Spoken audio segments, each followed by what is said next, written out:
सबसे पहले आज मेरा विषय है बालाकोट एयर स्ट्राइक और उसी पर मैं अपने विचारों को व्यक्त करने जा रहा हूं।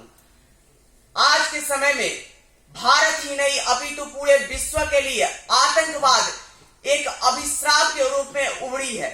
लेकिन आज के समय में भी ऐसे कुछ देश हैं जो आतंकवाद की नीतियों को लगातार बढ़ाते रहते हैं और आतंकवाद को प्रोत्साहन देते रहते हैं। आतंकवाद की नीतियों में भी भेद करना कि यह अच्छे आतंकवादी है, यह बुरे आतंकवादी हैं। हमारा जो देश पड़ोसी देश पाकिस्तान है वह लगातार गुड टेररिज्म और बैड टेररिज्म की बात करता रहता है। यह आतंकवादी अच्छे हैं, यह आतंकवादी बुरे हैं। जो आतंकवादी भारत पे वार करते हैं उन्हें अच्छा आतंकवादी समझा जाता है, जबकि वह अगर पाकिस्तान में अगर बम विस्फोट करे या फिर अन्य आतंकवादी कुरीतियां करे तो उन्हें अच्छा टेररिस्ट समझा जाता है। लेकिन आज के समय में जब भारत पर पुलवामा और उरी का हमला हुआ था उसमें हमारे देश की बहुत सारे जवान शहीद हो गए थे। मैं उन जवानों के लिए चंद पंक्तियां निवेदित करता हूं। शहीदों की चिताओं पर लगेंगे हर वर्ष मेले, वतन पे मरने वालों का यही आखिरी निशा होगा, यही आखिरी निशा होगा। इसमें हमारे देश के बहुत सारे जवान शहीद हो गए थे। इसका बदला हमारे देश की सेना ने आतंकवादियों का खात्मा करने के लिए बालाकोट में एयर स्ट्राइक किया। बालाकोट एयर स्ट्राइक रात्रि के समय हुआ था और इसका सारा प्लानिंग अजीत डोभाल जो कि एनएसए भारत सरकार के अंदर मौजूद है उन्हीं के द्वारा किया गया था और भारत के एनएसए द्वारा इसका सारा प्लानिंग कर लिया गया था। और रात्रि के समय भी आपको पता होगा कि जितने भी उपकरणें होती हैं इसरो की, वह सारी उपकरणें सहायता करती हैं हमारे देश की सेनाओं के लिए। और उसमें से एक था कार्टोसेट 2 की सहायता ली गई और उसी से लोकेशन मुजफ्फराबाद, चकोटी और बालाकोट सेक्टर का भेजा गया। इन्हीं सेक्टरों से हमारे देश के जो फाइटर प्लेन थे यानी कि Mirage fighter plane, Mirage 2000 fighter plane से हमारे देश की सेनाओं ने पाकिस्तान के अंदर पीओके पाक अधिकृत कश्मीर जिसे हम कहते हैं उसके अंदर घुसकर और पाकिस्तान के आतंकवादी कैंपों को ध्वस्त कर दिया। आतंकवादी वहां पे सेनाएं जो थी आतंकवादी को पनाह दे रही थी और आतंकवादी वहां पे लगातार पनप रहे थे। आतंकवाद की नीतियों में पाकिस्तान लगातार सपोर्ट करता जा रहा था और पाकिस्तान के अंदर जो भी जितने भी आतंकवादी कैंप थे लगातार फल फूल रहे थे। इसीलिए वहां पे आतंकवादी बेस कैंपों के अंदर बालाकोट, चकोटी और मुजफ्फराबाद बेस कैंप को ध्वस्त कर दिया गया।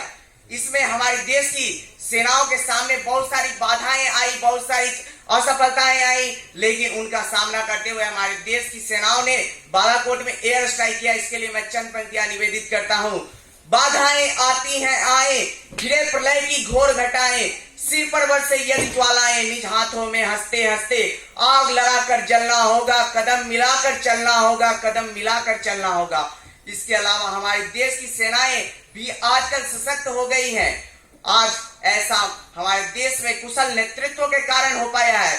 जिस तरह का कुशल नेतृत्व प्रधानमंत्री श्री नरेंद्र मोदी जी के द्वारा हमारे देश को प्रदान किया जा रहा है, जैसे कि वैश्विक स्तर पे लगातार आतंकवाद की मुद्दे को हमारी प्रधानमंत्री नरेंद्र मोदी उठाने का प्रयास करते हैं और पूरे विश्व से अपील करते हैं कि वह गुड टेररिज्म और बैड टेररिज्म में भेद न करते हुए इस आतंकवाद की मानसिकता को विश्व पटल से मिटाने का कार्य करे।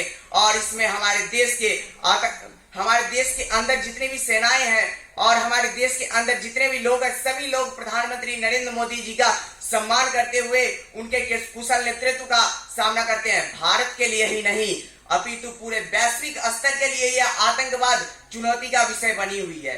आज भारत के अंदर चाहे वह 26/11 का हमला हो या फिर अमेरिका के अंदर वह 9/11 का हमला हो, सभी हमलों के अंदर कहीं ना कहीं आतंकवाद जिम्मेदार था।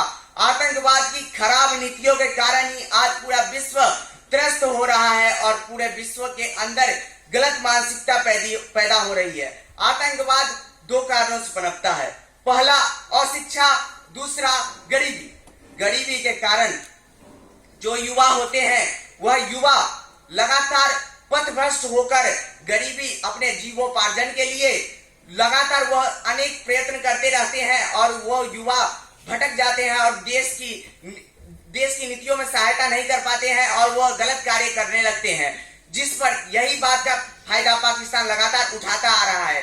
जो लोग गरीब हैं लगातार उनको बढ़ाने का काम किया जा रहा है और उन लोगों को आतंकवाद से जोड़कर उन लोगों का पथभ्रष्ट किया जा रहा है। उसके अलावा अशिक्षा, जो लोग अशिक्षित हैं उनको रोजगार की आवश्यकता होती है और उनको रोजगार अगर नहीं मिला तो ये गलत कार्य करने के लिए प्रयत्नशील होते हैं और लगातार गलत कार्य करते हैं, जिसके कारण आज हमारे देश की आंतरिक स्थिति भी कमजोर हो गई है। आज हमारे देश के अंदर भी आतंकवाद की गलत मानसिकता पैदा हो रही है, जिसे लगातार हमारे देश के अंदर समाप्त करने का प्रयत्न किया जा रहा है। अपितु जो लोग, मैं चंद पंक्तियां निवेदित करूंगा, जो लोग आतंकवादियों को पनाह देते हैं, प्रधानमंत्री नरेंद्र मोदी के द्वारा कही गई उन पंक्तियों को निवेदित करता हूं।